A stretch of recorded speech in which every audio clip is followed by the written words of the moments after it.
روٹی کی طلب ہو رہی ہے تو ایٹ لیسٹ اگر روٹی کا ذکر کر رہا ہے تو آپ اس کو تھوڑا سا کانسیپٹ دو کہ کھانے کے اندر فوڈ کے کیا کیا آئٹمس ہو سکتے ہیں. تو جو فزیو تھراپسٹ ہے وہ بچے کی آئی ہینڈ کوآرڈینیشن ہو گئی, اسپون ہولڈنگ ہو گئی, اس کے اوپر کام کر سکتے ہیں along with ADLs. اگر ADLs کے ساتھ اگر ہم بات کریں ایکٹیویٹیز آف ڈیلی لیونگ, اس کے اندر بچے نے ڈیلی کی بنیاد پہ سپوز 3 دفعہ کھانا کھانا ہے تو اس کے پاس اتنی نالج ہونی چاہیے کہ اس نے کس طرح سے اسپون پکڑنی ہے, کس طرح سے منہ کی طرف لے کے جانی ہے, کس طرح سے کھانے کے بعد اس نے اپنی پلیٹ اور گلاس کو جو ہے وہ ٹیبل کے اوپر رکھنا ہے, اپنا منہ صاف کرنا ہے, ہاتھ دھونے ہیں, یہ ساری چیزیں جو ہے یہ پھر ADLs کا مینیج کرتے ہیں. صحیح ہے. آپ کچھ ایڈ کریں گے اس میں؟ سر اس کے علاوہ ڈیورنگ سیشنز یہ بھی ہوتا ہے کہ ہم لوگوں کو تب بھی ان سیشنز جس طرح میم جنت نے بتایا کہ پہلے ہم لوگ اپنے گولز ڈیسائیڈ کر لیتے ہیں, ہم لوگ مل کے گولز بناتے ہیں. اس کے علاوہ ڈیورنگ سیشن ایک بچہ آیا ہے, اس نے ایک پہلا سیشن لیا, کیونکہ میں نے آپ کو پہلے بھی مینشن کیا ہے کہ اسپیشل نیڈس کے بچے ہیں تو اسپیشل نیڈس کے بچوں میں موڈز ویری کرتے ہیں, ہو سکتا ہے ایک کمرے میں جو وہ کام کریں دوسرے میں نہ کریں. تو یہ ہم لوگ یہ بھی کرتے ہیں کہ جب 30 منٹس کا سیشن ہو گیا, ہم لوگوں نے اس بچے کا سیشن لیا, جب ہم دوسرے روم میں شفٹ کر رہے ہیں, دوسرے تھراپسٹ کو دے رہے ہیں, تو ہم اس تھراپسٹ کو یہ بتا دیں گے, اس کا بیہیویئر تھوڑا سا بتا دیں گے کہ آج اس نے یہ کام نہیں کیا, یا آج اس کا موڈ اچھا تھا, اس نے یہ والا کام بہت شوق سے کیا ہے. پھر وہی چیز جو ہے کیا کہتے ہیں وہ والا تھراپسٹ اگلے تھراپسٹ کو کمیونیکیٹ کرے گا. اس طرح ایک ٹیم میں ڈسکشن ہو جاتی ہے کہ آج اس بچے کا یہ بیہیویئر آ رہا تھا, یا پھر اس کی یہ اسٹرینتھ تھی, یہ ویکنیس تھی, تو ہم اس کو کیٹر کرتے ہیں اس لحاظ سے. صحیح. اگر فزیو کے حوالے سے بات کی جائے تو جس طرح جو ہے وہ جنت نے بات کی ہے کہ اگر ایک بچہ ہے جس کی اگر ہم لوگ فیڈنگ کو ہی لے لیں تو اس میں یہ ہے کہ اگر بچے کی ڈرولنگ ہو رہی ہے, بچہ کھانے کو صحیح سے چیو نہیں کر سکتا, تو اس میں فزیو تھراپسٹ کا بھی یہ رول ہے. اگر ہم اسی کیس کو لے کے چلے کہ اورل مسکولیچر پہ ہم لوگوں نے کام کرنا ہے. جتنے بھی اورل مسلز ہیں ہم ان کی اسٹرینتھنگ کریں گے, جتنے بھی فیس کے مسلز ہیں جو کہ بچے کو چیونگ میں ہیلپ کرتے ہیں, بچے کی جو ڈرولنگ ہو رہی ہے اس چیز کو رکوانے کے لیے جتنے بھی ہمارے فیس کے مسلز ہوتے ہیں ان کی ہم اسٹرینتھنگ کرتے ہیں. ان کے لیے پھر ڈفرینٹ ٹیکنیکس ہے جس کو ہم لوگ یوز کرتے ہیں اور بچے کے اورل مسکولیچر جو ہے ان کو اسٹرانگ بناتے ہیں. اور دوسرا یہ کہ اگر بچہ جو ہے وہ فار ایگزامپل جس طرح جنت نے کہا ہے کہ وہ اسپون کو نہیں پکڑ سکتا, تو پھر اس میں ایک تو آئی ہینڈ کوآرڈینیشن کو ہم لوگوں نے دیکھنا ہے لازمی. دوسرا ہم لوگوں نے کیا کرنا ہے کہ بچے کے جتنے بھی ہینڈ کے مسلز ہیں ان کو ہم لوگوں نے اسٹرینتھن کرنا ہے. ٹھیک ہے, اس کے لیے ہم لوگ پھر ڈفرینٹ چیزیں یوز کر سکتے ہیں, جیسے ہم سافٹ بال یوز کر سکتے ہیں اور بچے کو ہم لوگ ہاتھ میں دیتے ہیں اور ہم بچے کو کہتے ہیں کہ آپ اس کو اسکویز کرتے رہیں. جتنا بچہ اس کو اسکویز کرے گا اتنے اس کے ہینڈ کے مسکولیچر جو ہے وہ اسٹرانگ ہوں گے, تو اس کو گرپ کرنے میں آسانی ہوگی. اس کے علاوہ ہمارے پاس ایک اور چیز ہے جس کو ہم لوگ بچوں کے لیے یوز کرتے ہیں ہینڈ کے مسلس کی اسٹرینتھنگ کے لیے. یہ جو ہینڈ گرپر ہے اس کو بیسیکلی ہم لوگ کیا کرتے ہیں کہ بچے کو کہتے ہیں کہ آپ یہاں پہ اس میں اپنے ہینڈس کو ڈالیں, ٹھیک ہے, اور ہم بچے کو کہتے ہیں اب اس کو کھینچے اس طرح سے. ٹھیک ہے, جب بچہ اس کو کھینچتا ہے تو آٹومیٹکلی اس کا جو سارا فورس ہے وہ اس کے ہینڈ کے مسلس پہ لگ رہا ہوتا ہے, تو اس سے جو ہے وہ کافی ہیلپ ہو جاتی ہے. مختلف انسٹرومنٹس یوز کرتے ہیں. بالکل, تو اس طرح سے ہم فزیو میں بچے کے کام کر سکتے ہیں. صحیح ہے. اچھا, مجھے تھوڑی سی یہ حیرت ہوتی ہے کہ جس طرح آپ نے بتایا کہ انڈیویجول ہر بچہ دوسرے سے ویری کرتا ہے, تو یہ ایک بہت بڑا چیلنج نہیں ہو جاتا؟ کلاس میں تو ہوتا ہے کہ 10 بچے آگے آپ نے ایک طرح سے ان کو ڈیل کر دی, لیکن یہاں ایسا نہیں ہوتا, یہاں ہر بچے کو انفرادی توجہ چاہیے ہوتی ہے. بالکل, جیسے کہ آپ نے ابھی کہا کہ ہر بچہ دوسرے بچے سے مختلف ہے اور ہر بچہ جو ہے اس کی نیڈس بھی دوسرے سے مختلف ہیں. تو وہاں پہ ہمارے جو چائلڈ ڈیولپمنٹ سینٹر کے اندر سیشنز ہوتے ہیں وہ 1-to-1 ہوتے ہیں. گروپ سیشنز ہم لوگ نہیں کراتے اسٹارٹ میں. جب ہمارا بچہ اس قابل ہو جاتا ہے کہ وہ ہمیں لگتا ہے کہ یہ 2 کے گروپ پہ کام اچھا کرے گا, پھر ہم گروپنگ بھی ایسی کریں گے کہ 2 بچوں کا لیول اگر سملر ہے, 2 بچوں کی نیڈ سملر ہیں, 2 بچے ایک ہی طریقے کی سینسری ایشوز یا بیہیورل ایشوز کے ساتھ ہیں, تو پھر ہم ان کی گروپنگ کرتے ہیں. کیوں؟ کیونکہ اگر 2 مختلف بچوں کی یا 2 مختلف نیڈس کے بچوں کی گروپنگ ایک ساتھ کر دی جائے گی تو اس میں نقصان یہ ہوگا کہ جو بچہ پہلے جو بیہیویئر یا سینسری ایشوز کے ساتھ نہیں تھا, ہو سکتا ہے وہ دوسرے بچے سے لرن کر کے اس چیز کو اپنا لے. تو اس لیے ضروری ہے کہ بچوں کے لیول سیم ہونے چاہیے. ہر بچے کی کیونکہ انفرادی ضروریات الگ الگ ہیں, تو اس لیے ہم لوگ جو ہیں وہ 1-to-1 سیشنز کنڈکٹ کرتے ہیں. اگر ایک بچہ, جیسے کہ ابھی میں احمد کی ہی اگزامپل دوں, تو احمد کا سیشن اگر میں لے رہی ہوں تو اس ٹائم پہ میں صرف احمد کا ہی سیشن لے رہی ہوں, 30 منٹس میں احمد کو ہی دے رہی ہوں. میں اس ٹائم پہ کسی اور بچے کے ساتھ انوالو نہیں ہوں, اس ٹائم پہ صرف احمد کے ساتھ میں کام کر رہی ہوں گی. اور جب یہ دوسری ڈومین میں جیسے کہ ریمیڈیل تھراپی کے لیے جائے گا تو وہاں پہ بھی اس کو انڈیویجول ایک تھراپسٹ ملے گا جو کہ صرف احمد کا ہی سیشن لے گا. اور یہ اگر فزیو تھراپسٹ کے پاس جائے گا تو فزیو تھراپسٹ کی صرف احمد کا ہی سیشن لیں گے. کیوں؟ کیونکہ بچے کی نیڈز اس طرح کی ہیں. جب ہمیں لگتا ہے کہ بچہ جو ہے اس لیول کو کراس کر گیا, بچے نے اچیو کر لیا اپنا یہ گول یا اپنا یہ ٹارگیٹ, تو پھر ہم گروپس کی طرف جاتے ہیں. پھر اس کے لیے ہم اسکولنگ کا بھی ہمارے پاس آپشن ہے, ہم اسکولنگ میں بھی انوالو کرتے ہیں اور سو آن. اس طرح سے پھر بچہ جو ہے وہ ایک معاشرے کا ایک بہتر فرد بن سکتا ہے. صحیح ہے. سامعین محترم, پروگرام CDC ٹائم آپ سماعت فرما رہے ہیں رفا FM 102.2 پہ, اور یہ پروگرام ہمارے فیس بک پیج پہ بھی براہ راست نشر ہو رہا ہے, اور ہائر ایجوکیشن کمیشن کے ویب ٹی وی www.edutv.hec.gov.pk پہ بھی براہ راست نشر ہو رہا ہے. CDC child development centre Riphah international university کا ایک ذیلی ادارہ ہے جہاں پہ اسپیشل نیڈ کے جو بچے ہیں ان کی تعلیم و تربیت پہ یا ان کی ڈفرینٹ جو ان کی ضروریات ہیں اس کے مطابق جو ہے ان پہ کام ہوتا ہے. اور آج جو ٹاپک ڈسکشن میں ہے وہ ہے کہ ملٹی ڈسپلنری ٹیم کس طرح سے مل کے جو ہے بچوں کے اوپر کام کرتے ہیں جو اسپیشل نیڈ کے ساتھ ہوتے ہیں. اچھا, اب میں چاہوں گا کہ بچہ اگر جو ہمارے ساتھ احمد مسعود موجود ہیں تو کچھ ایکٹیویٹیز یہ پرفارم کرے تو کیسے آپ کرائیں گے؟ بالکل, جیسے کہ ابھی میڈم ماہنور اسٹارٹ کریں گی احمد کے ساتھ, تو احمد کے ساتھ وہ اگر کلرنگ کی ایکٹیویٹی کرا رہی ہیں تو یہ آپ کو کر کے دکھاتی ہوں اور پھر میں ساتھ ساتھ آپ کو بتاتی جاتی ہوں. کیونکہ احمد انڈیپینڈنٹلی کلر کر سکتا ہے, خود لکھ سکتا ہے, تو ہم اس کو کلرنگ بھی کرواتے ہیں اور شیپ ریکگنیشن بھی. اگر جس طرح سے یہ ایک ایکٹیویٹی ہے میں اس کو یہ کرواؤں گی. اور اسی طرح سے صرف ہم اس کو ایک ہی چیز تک نہیں رکھ دیتے کیونکہ کاپی اینڈ پینسل تک کہ کاپی پہ بنا ہوا ہے تو کس طرح سے ہوگا. ہم اسے ڈفرینٹ چیزوں کے ساتھ بتاتے ہیں کہ یہ پزل میں اس طرح, پزل میں بھی اس طرح سے ہو سکتا ہے, یا پھر کوئی اور چیز جس طرح سے ایک بال ہے وہ بھی سرکل ہو سکتی ہے. تو ہم اسے اسپیسیفک سے جنرلائزیشن کی طرف لے کر جاتے ہیں. صحیح. جو لوگ ریڈیو پہ سن رہے ہیں وہ یہ ایکٹیویٹی دیکھ نہیں پائیں گے, لیکن ایک ایکٹیویٹی جو ہے وہ بچہ جو ہمارے پروگرام میں موجود ہے. اس ایکٹیویٹی کے اندر میڈم ماہنور نے جو ہے ایک پیج کے اوپر کچھ شیپس بنائی ہوئی ہیں جس کے اندر ایک سرکل جسے گول دائرہ کہتے ہیں, چکور اور ٹرائنگل جو ہے وہ بنایا ہوا تکون جسے کہتے ہیں. اور پھر میڈم ماہنور آگے کچھ کلرس میڈم نے رکھے ہوئے احمد کے سامنے, اور اب میڈم ایکٹیویٹی پرفارم کرائیں گے. اچھا احمد مجھے بتائیں اس میں سے بلو کلر کون سا؟ بلو کلر کون سا؟ Very good. اور ٹرائنگل کدھر ہے اس میں سے مجھے بتائیں احمد, ٹرائنگل کدھر؟ Very good. چلیں بلو کلر ٹرائنگل میں کریں. ہاں جی, اس میں کلر کریں احمد. احمد کو جہاں پہ ایک ٹاسک دیا گیا تھا جس کے اندر احمد نے جو ہے پوائنٹ کر کے بتانا تھا کہ کون سی شیپ کہاں پہ, جیسے کہ تکون یا ٹرائنگل کا کہا گیا تھا کہ تکون کہاں پہ ہے, تو انہوں نے پہلے پوائنٹ کیا, اس کے بعد ان سے کہا گیا کہ آپ بتائیں آپ اس کے اندر بلو کلر کریں. احمد کے سامنے 3 کلرز تھے اور انہوں نے سے احمد نے بلو کلر سلیکٹ کر کے, تو اب احمد جو ہے وہ کلر کر رہے ہیں ٹرائنگل کو. پہلے اب جس طرح سے پہلے میں نے اسے خود بتایا کہ احمد اس میں سے بلو کلر لیں اور اس میں سے ٹرائنگل کون سی ہے اس میں بلو کلر کریں. اب میں احمد سے اس طرح سے پوچھوں گی, احمد یہ کون سا کلر ہے؟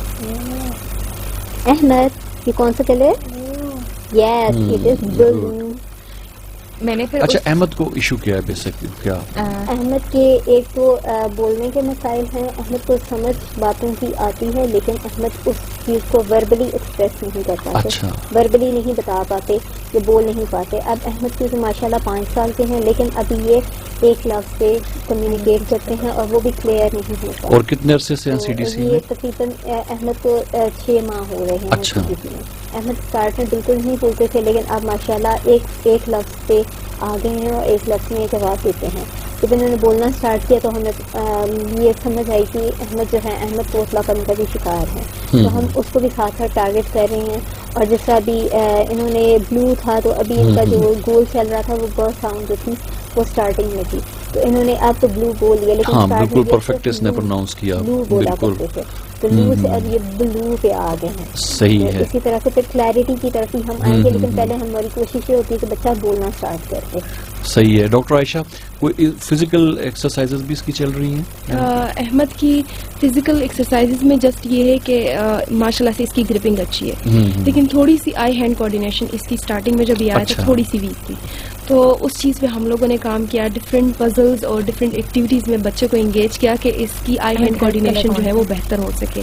ڈفرینٹ کوآرڈینیشن کی ایکسرسائزز ہوتی ہیں جو ہم بچے کو کرواتے ہیں تاکہ وہ کوآرڈینیٹ کرنا سیکھے کہ کس طرح سے اگر میں ایک کام کر رہا ہوں تو اس میں میری آئیز کی پوزیشن کیا ہوگی اور میری جو ہے وہ ہینڈ کی پوزیشن کیا ہوگی اور میری پوری لائک باڈی لینگویج کس طرح سے میں نے جو ہے وہ اس ٹاسک کو پرفارم کرنا ہے. تو اسٹارٹنگ میں ہم نے اس چیز پہ کام کیا, لیکن الحمدللہ اب اس کی یہ چیز آ چکی ہے. فزیو میں اگر احمد کے حوالے سے بات کی جائے تو جسٹ اب ہمارا یہ ہے کہ اس کو ڈفرینٹ ایکٹیویٹیز میں ہم لوگ انگیج کرتے ہیں.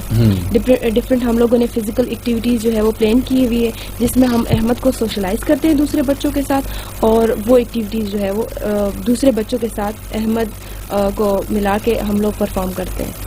تو بہرحال اس کا یہ. اچھا, مس مانور نے ایک اور انسٹرکشن بھی دی ہے احمد کو. آپ میں نے احمد سے پوچھا, احمد 2 کلرز کے میں نے اس کو آپشن دیے تھے اور میں نے احمد سے کہا احمد ریڈ کلر لے لیں. احمد نے ریڈ کلر لے لیا کیونکہ اس کا اسپیچ کا ایشو ہے, اس نے بولا نہیں ریڈ کلر. تو پھر میں نے اسے دوبارہ پوچھا احمد یہ کون سا کلر ہے, تو احمد نے مجھے بتایا کہ یہ ریڈ کلر ہے. جس طرح میم جنت نے بتایا کہ اسپیچ کا ہے تو ہم اس کی ساؤنڈس پہ کام کریں, تو آئی بی میں بھی اس طرح سے ہوتا ہے کہ اگر ہم احمد سے کوئی کام کرا رہے ہیں تو ہم احمد سے پوچھتے ہیں تاکہ احمد خود بول کر بتائے کہ مجھے کیا چاہیے, یا پھر ہم احمد سے اس طرح بھی کہتے ہیں کہ احمد اچھا اب آپ نے یہ والی کاپی نکالنی ہے, اچھا اگر آپ کو کلر چاہیے تو آپ بول کر مانگیں احمد آپ مجھے کلر چاہیے یا مجھے اریزر چاہیے صاف کرنے کے لیے. اس طرح سے ہم لوگ اس کی اسپیچ پہ بھی ٹارگیٹ کرتے ہیں اور ساتھ میں ایجوکیشن پہ بھی. صحیح. اچھا, ٹرائنگل میں اس نے کلرنگ بڑی اچھی کی ہے. جی بالکل, یہ تو میرے سے بھی اچھی ڈرائنگ کر رہا ہے کیونکہ آئی ہینڈ کوآرڈینیشن بچے کی آ گئی ہوئی ہے اور بچے کو یہ بھی سمجھ آ گیا کہ میری لمٹ کیا ہے, میں نے کہاں تک ایک باؤنڈری ہے اور وہاں پہ کلر کرنی ہے. اور یہ ریمیڈیل تھراپی کے تھرو سکھا دیا گیا کہ آپ کی یہ لمٹ ہے اور آپ نے اس کے اندر. اسی میں ہی میں ایک چیز ایڈ کروں گی, جب بچے کی لٹریسی پہ کام ہو رہا ہوتا ہے, بچے کو جب یہ ساری چیزیں ریمیڈیل تھراپسٹ سکھا رہے ہوتے ہیں سب کچھ, تو اس میں بھی فزیو تھراپسٹ کا ایک بہت میجر رول ہوتا ہے.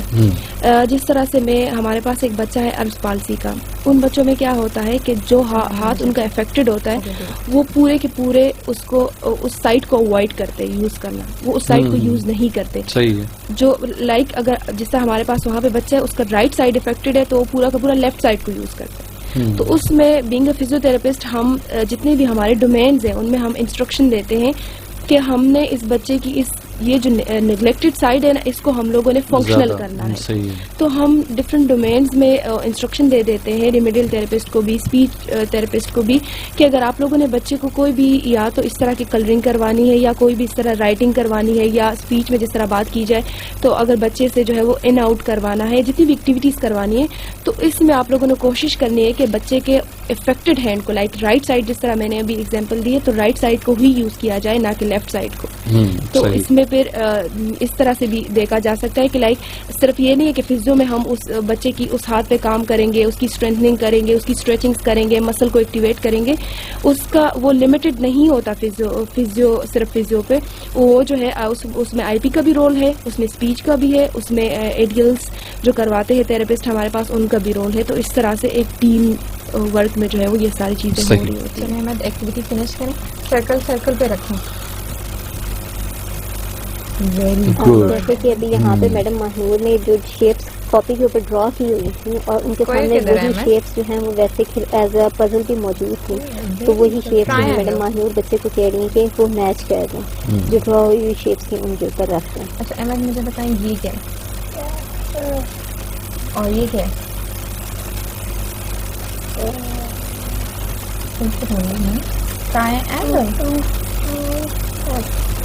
Good job. Try and go. Very nice. Go. Square. Square. Good job. Thank you, Ahmed. Ahmed, mujhe de dein. Thank you. اسی طرح سے جس طرح سے ابھی میڈم نے ان سے شیپس کا پوچھا ہے اور بچہ جو ہے وہ اس کو کلیئرلی نہیں بول پا رہا تھا تو میں نے پرامپٹ دی کہ بچے سے وہ کلیئرلی بلوا دیں. صحیح ہے. کوئی اور ایکٹیویٹی بھی ہے اس کی یا یہ تھی؟ صحیح ہے. اچھا ایسا ہے یہ بتائیں کہ جب بھی آپ کے پاس اسپیشل نیڈ کے بچے آتے ہیں تو کیا ضروری ہوتا ہے کہ ہر بچہ ہی جو ہے وہ ایک ملٹی ڈسپلنری ٹیم کے تحت کام کرے گا یا کچھ ایسے بچے ہیں جن کو صرف کوئی سنگل ایشو ہوتا ہے اور وہ اسی کے اوپر ان کو فوکس کیا جاتا ہے؟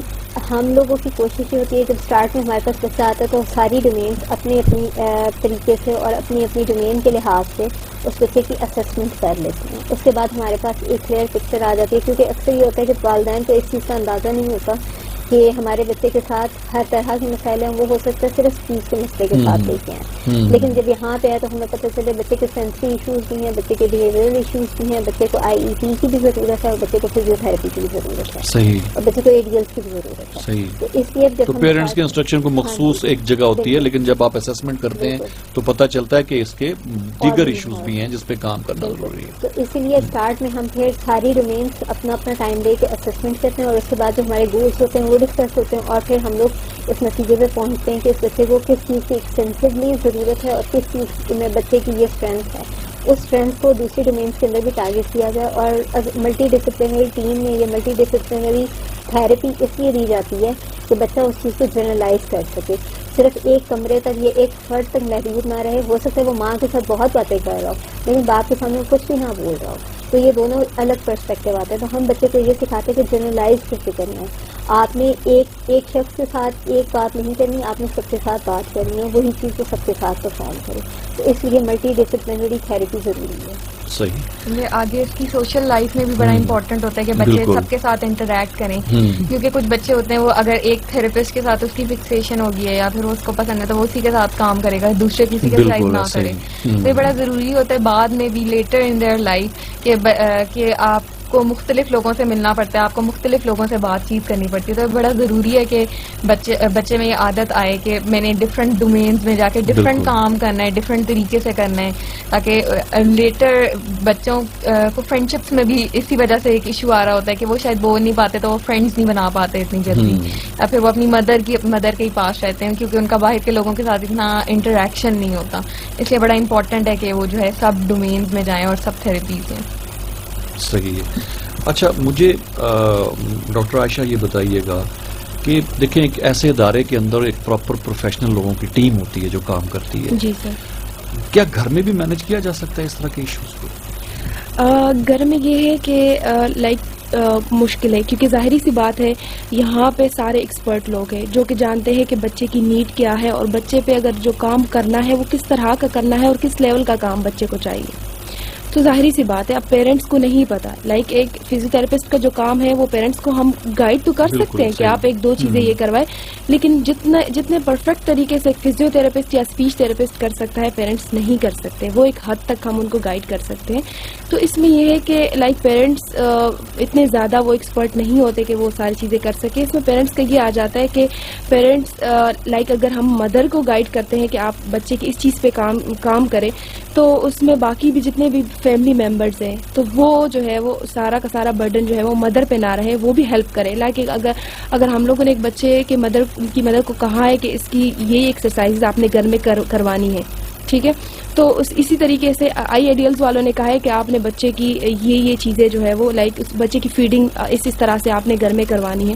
تو اس میں یہ ہے کہ وہاں پہ تھراپسٹ تو نہیں ہے لیکن جو فیملی ممبرز ہیں ان کو ایک دوسرے کو جو ہے وہ اکوموڈیٹ کرنا چاہیے اور سب کو پارٹیسپیٹ کرنا چاہیے. ایک بندے پہ بوجھ نہ ڈال دیں. بالکل. مدر ہیں تو وہی کرتے رہے سب کچھ. بالکل. سب کو شیئر کرنا چاہیے. تو اس طرح سے جو ہے وہ ایک بچے پہ بہت اچھے سے کام ہو سکتا ہے. آپ کچھ ایڈ کریں گے اس کے اندر؟ میں یہ کہنا چاہوں گی کہ جس طرح مدر کے اوپر ہم پریشرائز مدر کو کر دیتے ہیں کہ کہیں جانا ہے باہر, سب لوگ جا رہے ہیں گھومنے کے لیے تو مدر کو گھر پہ رکنا پڑ جاتا ہے اس بچے کے لیے. تو میں یہ کہنا چاہوں گی کہ اس بچے کو بھی انوائرمنٹ میں لے کے جائیں, اس کو بھی ایکسپوجر کرائیں. ٹھیک ہے وہ پارک میں جا کے بیٹ بال نہیں کھیل سکے گا لیکن اگر وہ ویل چیئر باؤنڈ ہے تو آپ ویل چیئر پہ بٹھا کے ایٹ لیسٹ اس کو بال تو دو کہ وہ کھیل سکے, اس کو اتنا ایکسپوجر تو دو. ہو سکتا ہے وہ پارک میں جائے تو اس کا بیہیویئر زیادہ بہتر ہو جائے, بیہیویئر زیادہ مینیج ہو جائے. پھر اس کا جب اپنے بہن بھائیوں کے ساتھ, والدین کے ساتھ, اگر اس کے گھر پہ اس کے دادا دادی ساتھ رہتے ہیں، ان کے ساتھ اس کا انٹریکشن اچھا ہوگا تو اس کا بیہیویئر بھی فرق ہوگا، اس کی کمیونیکیشن اسکلس بھی بہتر ہوں گی اور اس کی کوالٹی آف لائف بھی بہتر ہوگی. جب آپ اس بچے کو کارنر کر دیں گے تو اس کی صحت پہ بھی افیکٹ پڑے گا، اس کی مینٹل ہیلتھ پہ بھی افیکٹ پڑے گا اور اس کی تھراپیز بھی کسی کام نہیں آئیں گی اس کو. تو میں یہ سجیسٹ کروں گی کہ والدین میں بھی اور پوری فیملی کے اندر اس بچے کے لیے فیملی کے اندر ایکسیپٹنس ہونا بہت ضروری ہے اور فیملی بھی ایز اے ٹیم کام کرے. یہ ایک ٹرائنگل ہے جس کے اندر ایک کونے پہ بچہ ہے، ایک کونے پہ تھراپسٹ ہے اور ایک کونے پہ فیملی، اور فیملی کا بھی ایک ٹرائنگل کہ فیملی میں سب لوگ اس ٹرائنگل کا حصہ ہیں اور وہ اس بچے کے ساتھ کام کر رہے ہیں. جب ایک ٹرائنگل کے اندر سے کچھ بھی لیک کرے گا تو بچے کی لائف افیکٹ ہوگی. صحیح ہے. بہت آپ کچھ بولنا چاہیں گے، کچھ اور کوئی ایڈ کرنا چاہے گا؟ بس ہمارے پروگرام کا وقت اب جو ہے ختم ہو گیا. بہت بہت شکریہ آپ لوگ تشریف لائے یہاں پہ، اور بڑا ہی امپورٹنٹ ٹاپک تھا جس کے اوپر گفتگو ہوئی. اور سامعین محترم، programme C D C time آپ اس وقت سماعت فرما رہے تھے رفا FM 102.2 پہ اور ہمارے فیس بک پیج پہ، اور ہائر ایجوکیشن کمیشن کے ویب ٹی وی edutv.hec.gov.pk پہ بھی اس پروگرام کو نشر کیا گیا. آج کے پروگرام کا جو ٹاپک تھا وہ تھا کہ role of multi disciplinary team in case of سب اسپیشل نیڈ کے جو بچے ہوتے ہیں ان کے کیس میں کیا ہو سکتا ہے. ہمارے ساتھ موجود رہیں جنت حیدر صاحبہ جو اسپیچ لینگویج تھراپسٹ ہیں، مہانور طارق ہمارے ساتھ موجود رہیں جو ریمیڈیل تھراپسٹ ہیں، ہمارے ساتھ ڈاکٹر عائشہ موجود رہیں جو ڈاکٹر آف فزیو تھراپی ہیں، اور مختلف ڈومینز میں کیسے مل کے ایک ٹیم کے طور پہ کام کیا جاتا ہے اس پہ گفتگو ہوئی. یہ پروگرام آپ تک پہنچانے میں ہمیں معاونت حاصل رہی ہمارے براڈ کاسٹ انجینئر جناب واجد محمود کی، جنہوں نے ہمارے ریڈیو کے لیے اور فیس بک پیج کے لیے اس کو نشر کیا. اس کے علاوہ شکیل احمد ہمارے ساتھ رہے جنہوں نے ہائر ایجوکیشن کمیشن کے ویب ٹی وی کے لیے ہمیں فیسیلیٹیٹ کیا. تو شکیل احمد صاحب کا بھی اور واجد صاحب کا بھی بہت بہت شکریہ. آپ تمام خواتین کا بھی بہت بہت شکریہ، اور احمد آپ کا بھی بہت شکریہ. اور احمد نے تو آج ہمارا جو لوگوں کا کلر اس طرح کی شرٹ پہنی ہوئی ہے تو بڑا اچھا میچ کیا ہے. عرفان بھٹی کو رفا FM 102.2 کے اسٹوڈیو سے اجازت دیجیے گا. اللہ حافظ.